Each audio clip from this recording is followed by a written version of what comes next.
네, 안녕하세요. 역사랑 한국사입니다. 이번 시간에는 1920년대에 주로 전개가 되었던 실력 양성 운동에 대해서 배워볼 건데요. 실력 양성 운동은 이름 그대로 우리의 실력을 양성하여 일제의 지배에서 벗어나자라는 의미가 담겨져 있습니다. 이 실력 양성 운동은 구한 말에 전개가 되었던 애국 계몽 운동과 그 흐름이 일맥상통한다라고 할 수 있거든요. 오늘 배울 실력 양성 운동 수업의 목차를 보도록 하겠습니다. 이 실력 양성 운동은 이 세 운동으로 구성이 되어 있음을 반드시 기억을 하셔야 되거든요. 첫 번째는 우리의 토산물을 많이 쓰고 삽시다라고 하는 물산장려 운동. 두 번째는 일반 민들이 대학을 세워서 한국인들에 대한 고등교육을 실현하자는 밀립대학 설립 운동. 세 번째는 문자를 읽을 줄 모르는 문맹을 퇴치하자는 문맹 퇴치 운동이 있으니까 이런 것들 꼭 아시면 되겠습니다. 자, 첫 번째 물산장려 운동인데 물산장려 운동이 전개되게 된 배경에는 두 가지가 있거든요. 첫 번째는 1920년에 회사령 폐지에 있다라고 할 수 있습니다. 이 회사령은 작년 수능 기출에 19년도 기출에도 나오게 됐는데 1910년 무단 통치가 전개되게 되자 회사를 세우려면 조선 총독의 허가를 받아야지 회사 설립이 가능했거든요. 하지만 1920년에 들어와서 1차 세계대전 이후 일본의 자본주의가 엄청나게 성장을 하게 되자 일본의 기업이 한반도에 건너가도 일본 자본주의가 무너지지 않는다는 이런 생각이 허가제에서 회사령을 폐지하고 조선 총독이 신고를 하고 적정 기준만 넘어서면 회사를 세울 수 있는 신고제로 전환이 되게 되고요. 두 번째는 한반도와 일본 열도 간의 관세가 폐지되게 됩니다. 이에 따라서 한국 기업인들의 한국 상인들의 위기의식이 도래되게 되거든요.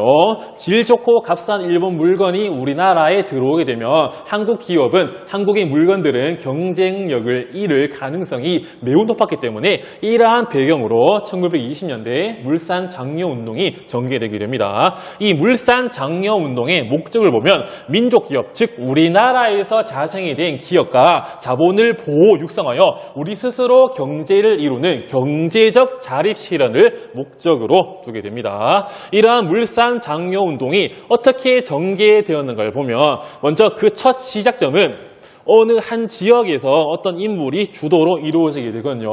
북한 지역의 평양에서 조만식이라는 인물의 주도로 이 운동이 전개되게 됩니다. 여기서 비교할 게 있는데 19년도 수능에 요 국채보상운동이 나온 적이 있거든요. 이때 오답 선지 중에 평양에서 시작되었다라는 선지가 나오게 됩니다. 이걸 안 헷갈리기 위해서 지역과 사람을 꼭 기억하셔야 되거든요. 먼저 국채보상운동은 대구에서 서상돈 등등이 국채보상운동을 1907년부터 전개하게 되는데 이때 단체가 국채보상기성회임을 꼭 기억하셔야 되고 물산장려운동은 평양에서 조만식이 조선 물산장려회를 조직했다. 비교해서 보시기를 바라겠습니다. 이러한 물산장려운동의 주로 활동에는 토산품, 우리나라에서 만들어진 국산품을 애용을 하고 일본 상품을 배격하자, 금주금연을 하자 이런 내용이 나오기도 하거든요. 각각 실력 양성 운동에는 구호들이 나오게 되는데 구호들을 꼭 기억하시기를 바라겠습니다. 이 물산장려운동의 구호에는 내 살림 내 것으로 라고 하는 구호가 있거든요. 내 살림은 우리 것으로 쓰자 이 의미가 담겨져 있고 또 하나는 조선 사람 조선 것으로서 조선 사람들은 조선에서 만든 걸 쓰자 이런 구호가 남과 동시에 태극성이라고 하는 광고에서 우리가 만든 것 우리가 쓰자 라고 하는 구호가 나오니까 내 살림 내 것으로 조선 사람 조선 것 우리가 만든 것 우리가 쓰자 이 세 구호를 기억해 주시기 바랄게요. 이런 물산장려운동의 마지막은 어떻게 되는가 봤을 때 일제가 이 물산장려운동을 민족운동으로 인식을 하고 탄압과 방해가 이루어지기도 하고요. 이 토산품에 물가가 엄청나게 오르게 되거든요. 왜 그런가 봤을 때 토산품을 사고 싶은 사람은 많지만 당시 우리나라 기업의 생산 체제에서 그 수요에 대한 공급이 따라오지 못했거든요. 옛날 허니버터칩 이런 것처럼 구하려고 해도 살 수가 없으니까 네이버 이런 데서 이건 10,000원에 판다든지 이런 경우도 있었거든요. 이에 따라 토산품의 수요가 올라오게 되고 공급은 이에 떨어지게 되자 토산품의 물가만 올라가게 되는 결과가 나오게 되고, 이러한 상황 속에서 사회주의 계열이 이 물산 장려 운동을 비판 또는 비난을 하게 되거든요. 왜 그런가 봤을 때 이 물산 장려 운동에서 최후의 이익을, 가장 많은 이득을 얻는 자는 상인이자 기업가들이다. 이들이 정말 순수한 애국심으로 이 운동을 전개했을까? 아니다. 이들은 단지 자기 배를 부르게 하고 자기 주머니에 돈을 더 채워보겠다는 마음에 애국심을 악용해서 이 물산 장려 운동을 전개했을 뿐이다 라고 하는 사회주의의 계열의 비판도 나오게 되니까 이런 결과들도 꼭 기억을 해 주시기를 바라겠습니다. 첫 번째 물산 장려 운동에 이어가지고 두 번째는 밀립대학 설립 운동에 대해서 볼 건데요. 이 밀립대학 설립 운동이 전개되게 된 배경에는 문화 통치에 따라서 1922년 제2차 조선교육령이 발표되게 되거든요. 그 이전 제1차 조선교육령에서는 한국인들은 보통교육에다가 딱 4년만 또 실업교육 위주로 그 다음에는 고등교육을 받을 기회가 제한됐었는데, 이 제2차 조선교육령에 따라 한국인에게 고등교육, 즉 대학 교육이 허용되게 되거든요. 하지만 이가 제대로 실천되지 않자 밀립, 일반민들이 돈을 모아서 대학을 세워서 한국인들에게 고등교육을 제공하자는 마음에 이 운동이 전개되게 됩니다. 밀립대학 설립 운동의 목적에는 대학 설립으로 고등교육을 한국인에게 실현하기 위한 목적으로 전개되고요. 이 전개 과정을 보면 또 단체가 하나 만들어지게 되는데, 그 단체가 바로 조선 밀립대학 기성회라고 할 수 있습니다. 이 조선 밀립대학 기성회는 모금 활동을 통해 3년만 돈을 모으면 우리가 대학을 세울 수 있다라고 말하게 되거든요. 여기서 나오는 구호는 한민족 1천만이 한 사람이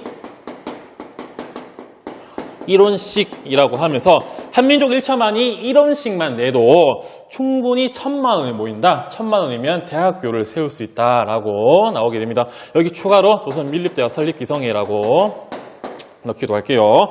다음에 이 밀립대학 설립 운동의 결과를 보면 당시 자연재해가 심하게 발생하게 되거든요. 이에 따라 나도 먹고 살기 힘든데 대학교육 이렇게 모금 운동의 성과가 저조되게 되고, 일본이 서울대학교의 전신인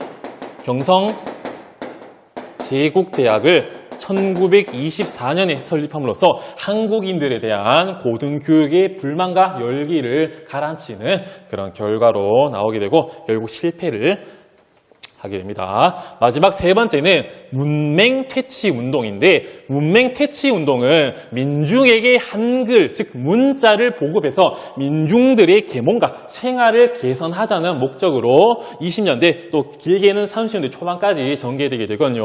이 전개 과정을 봤을 때 이 문맹퇴치 운동 안에는 두 가지 운동의 흐름이 나오게 됩니다. 첫 번째는 문자 보급 운동이고, 또 하나는 나로드 운동이라고 할 수 있습니다. 이 문자 보급 운동은 말 그대로 문자를 보급하자 이런 뜻이 담겨지는데, 이 문자 보급 운동은 조선일보가 주도를 하게 되고 한글을 가르치기 위한 교과서 형식으로 이 한글 원본을 발행하기도 합니다. 이 브나로드 운동은 당시 러시아 혁명 이전에 나로드니키라고 해가지고 민중 속으로 들어가서 농민과 노동자를 계몽시키고 러시아 전제 군주 체제인 짜르 체제를 비판하는 그런 지식인 계층이었는데, 그것들을 모티브로 해가지고 브나로드 운동이 전개되게 되거든요. 이 브나로드 운동은 동아일보가 주도를 하게 됩니다. 여기서 보면 언론사, 즉 조선일보와 동아일보가 주도하는 모습이 있는데요. 이러한 목적도 있지만 신문사 입장에서는 많은 사람들이 한글을 읽을 줄 알아야지 이 신문이 잘 팔리기 때문에 언론사가 이러한 문맹 퇴치 운동을 주도하기도 합니다. 이런 브나로드 운동의 대표적인 내용이 담겨져 있는 소설이 신문이라는 사람의 상록수라고 하는 소설이 있거든요.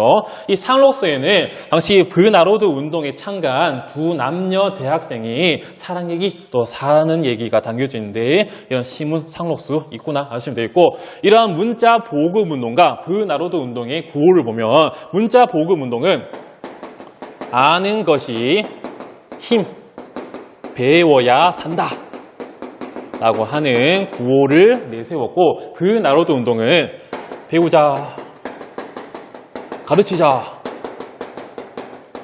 다 함께